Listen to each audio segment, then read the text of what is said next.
Hey everyone, welcome. Um, just checking in with you all. Had a quick update and I was interrupted. Um, Such as life with all this electronic technology. Um, and part of the deal is getting everything ready for the final presentation. I did a quick update about that. Um, You can come in here live Monday or Wednesday for the final presentation, or you can film yourself if you're doing stuff electronically. And um, the final paper will be a self-assessment. So I'm going to keep everything open. Be sure to get all of your discussions done, all of the replies on discussions, the papers. Then you have a final presentation and a final paper. Then we have Thanksgiving in about 2 weeks. So our last two chapters are 13 and 14. We were finishing up with 13 the other day with family services. So this is a service that preserves or strengthens families. A lot of social workers do that instead of child protective services, where sometimes they have to place the children. The purpose is to support parents in fulfilling parental roles, sometimes teaching them how to parent, training parenting, things of that nature. The premise is that families have a right to raise their own children. Sometimes we just need to learn how to do things more efficiently. And some selected examples, which Lighthouse provides, Camelot Community Care provides, is called home-based services. So that would have family counseling, parent education, and sometimes even respite care.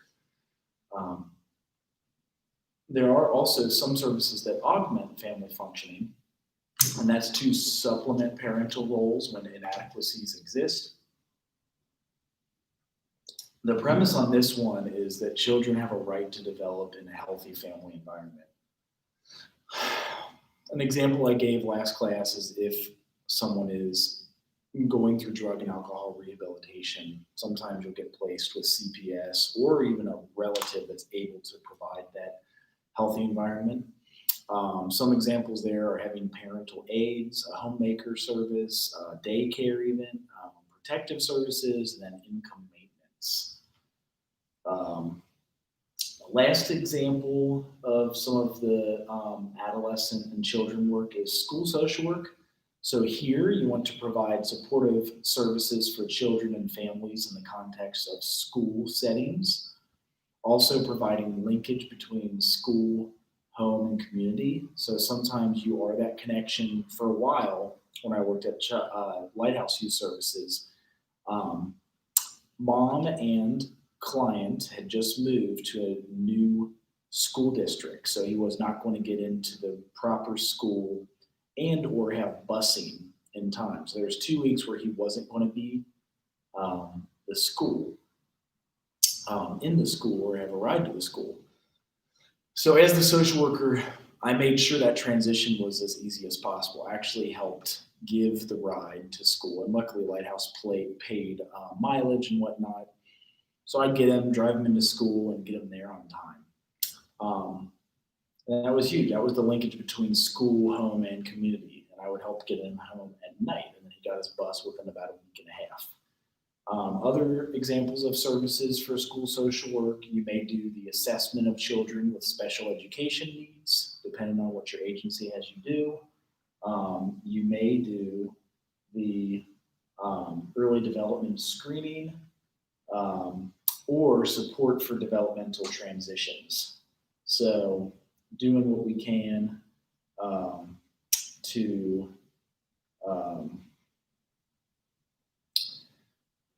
give that support and help them developmentally.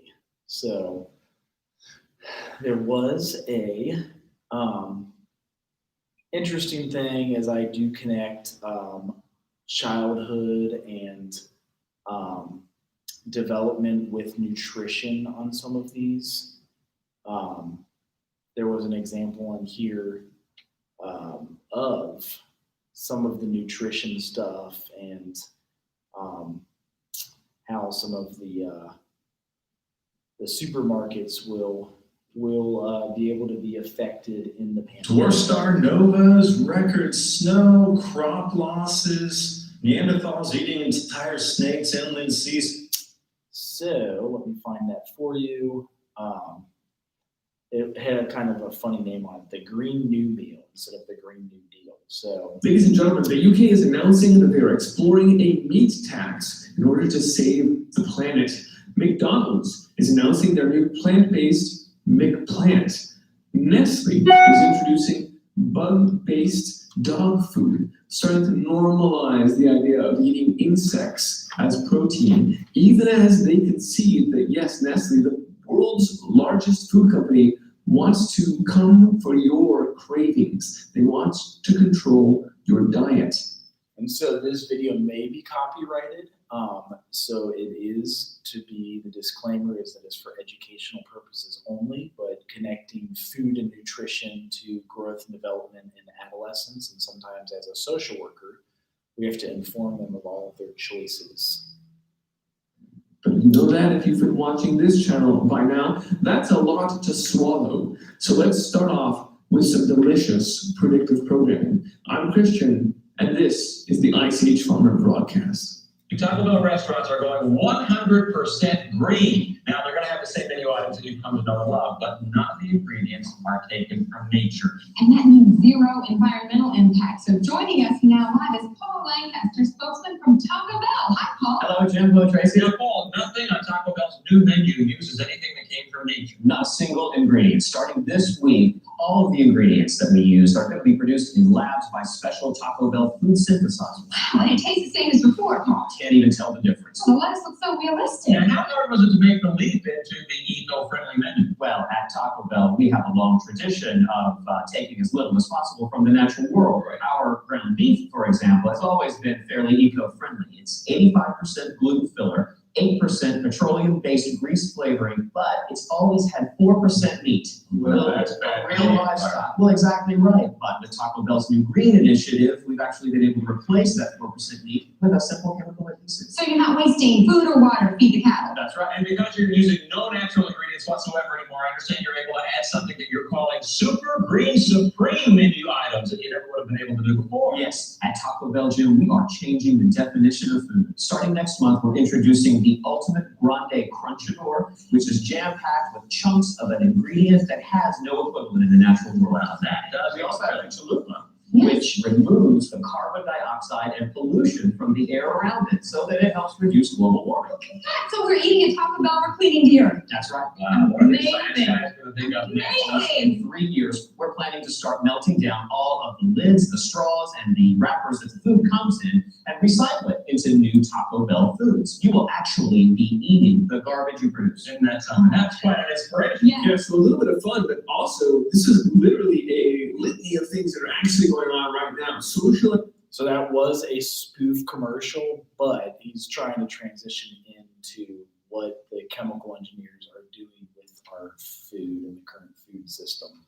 Engineering being deployed through the major fast food companies, big multinational corporations, saying the words, we are reinventing food, redefining food. This is staggering.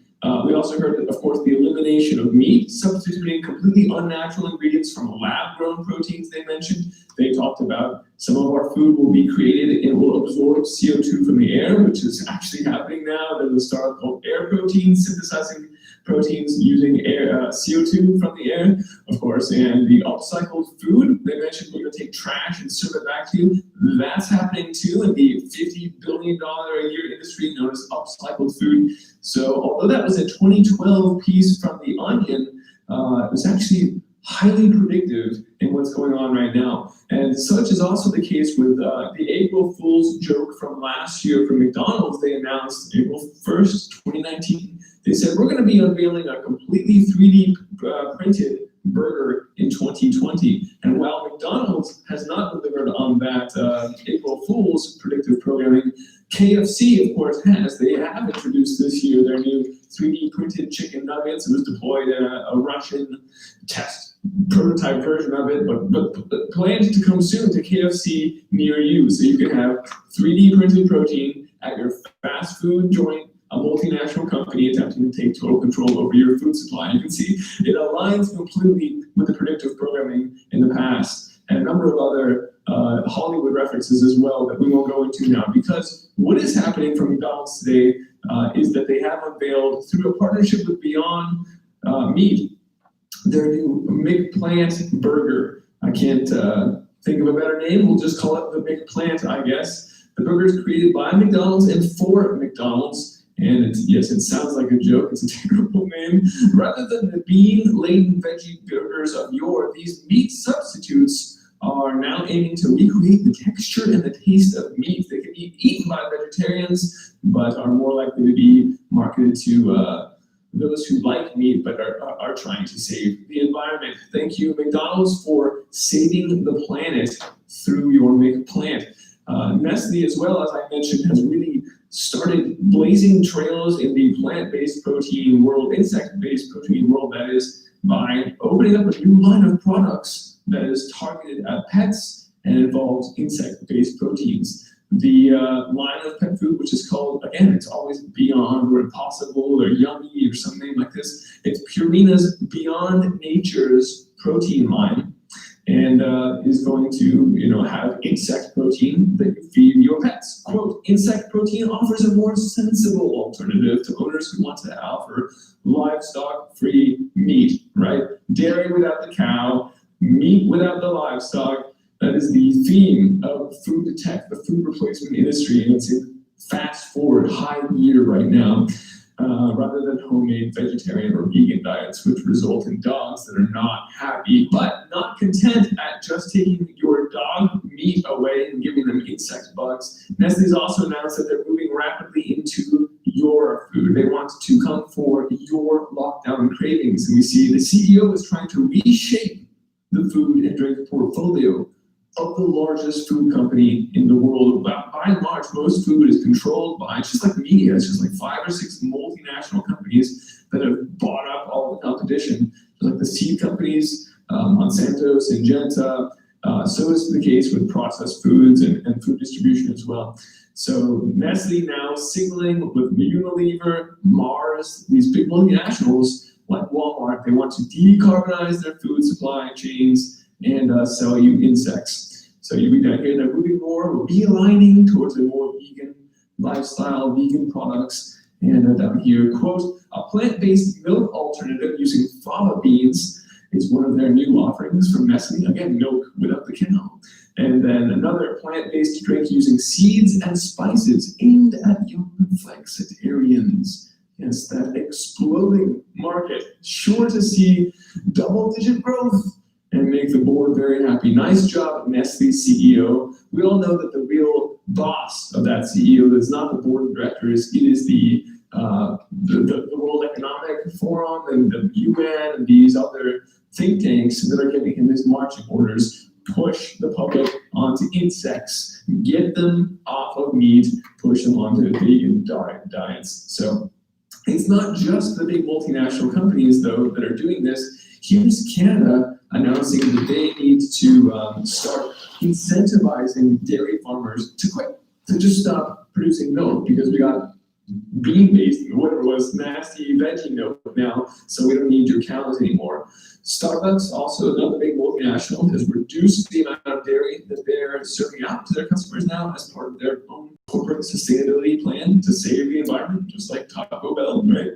But here it is, quote, the government needs to create then, because of Starbucks, the Canadian government now needs to create a voluntary program for dairy farmers to exit the industry, to sell their cows, to stop producing food the old-fashioned way. This is a total technocratic takeover of food, and it's happening quickly right now. The UK government, I've mentioned before, is also themselves sponsoring new large industrial-scale insect farms, and now the UK is also exploring, in order to help meet their farm-to-fork objectives and the UN sustainability goals, we need to add a carbon tax to meat in order to save the planet. The goal is to have this in place by 2025 in order to protect both public health and the planet. So again, that appeal, it's exactly the same language we saw from the Eat Lancet Commission when they said this is There's one lever, and it is food, that we must pull in order to solve two existential crises facing humanity right now: the public health crisis of COVID and the environmental sustainability crisis of climate change. And now we're pulling that lever. We're taking away your meat. We're feeding your dog bugs. We're going to feed you bugs soon enough. And by 2025, we're going to have a luxury tax on meat so that we can push you onto these new non-unnatural products. I keep laughing because the Taco Bell piece is just so on point, and it's exactly where we are now. And I wish it wouldn't. But let me also remind you that this carbon tax now being proposed as the way we're going to meet our sustainable development goals was the outcome of the George Soros-funded, John Podesta-run food chain reaction game, which simulated a global collapse of the food supply after a pandemic in the year 2020. It's exactly the script we're walking through now. And beyond more global governance and cooperation, it also ended with a meat tax in order to help more sustainable goals. That's where we are now. And there's a piece here in the Spoon that I thought was interesting as well. Could Biden become the food tech president? Here are some ideas that could help make that happen. In other words, if we have our new administration in the United States with Biden at the helm, which I don't think will happen, here's what he can do to help U.S. match pace with the UK's bug factory and all these other things that are going on. Well, we need to create a food innovation hub and an investment fund to start targeting dollars straight into the insect farms and take it away from the carbon-based supply chain. There's a lot that's going on elsewhere in the world, but we need to be putting our dollars into, quote, spaces like alternative proteins, synthetic biology, and lab-grown meat, and other sources of food outside farming. Not farming and ranching, that's done. That's dirty and old. We're not funding that anymore. We need to fund alt food, food tech nastiness. Number two, create a U.S. government office or an agency focused on food and ag innovation. This is one of the main points of the Rockefeller Foundation's Reset the Table document. So it is, like many other things, completely unsurprising to see it here in the media being called for. Our government really needs to do this.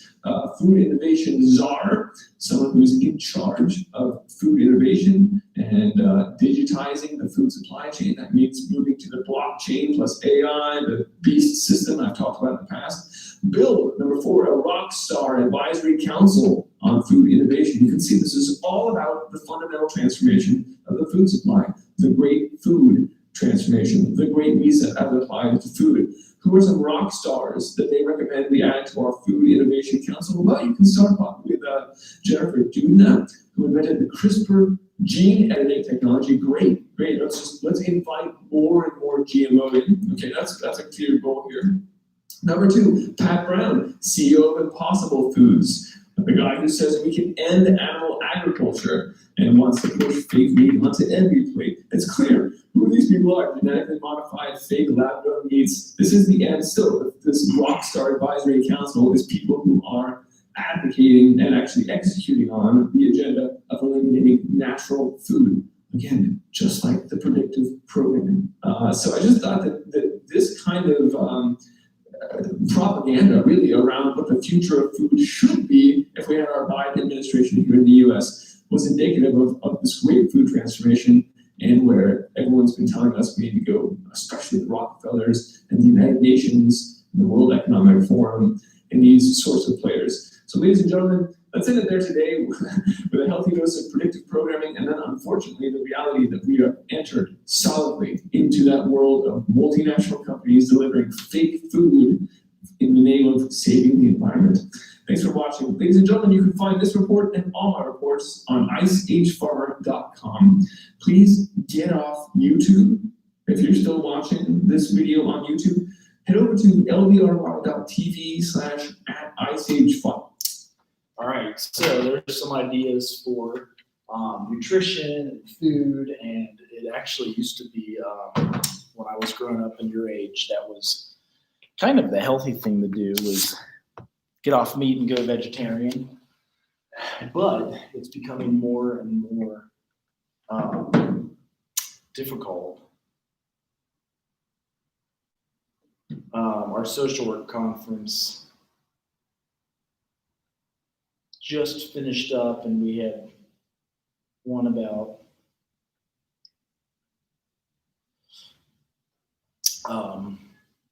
social work, CEUs, and getting your continuing education units.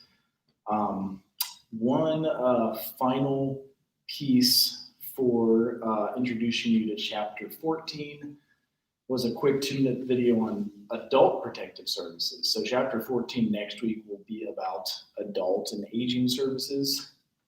And here is your intro video, because that is the one that helped me out to understand what exactly they do.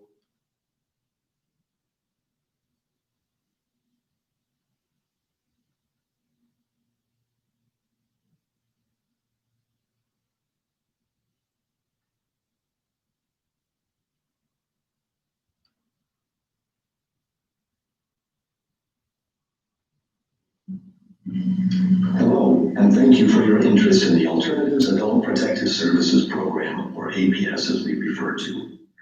My name is Telly Papanikolaou, and I am the Program Director of APS.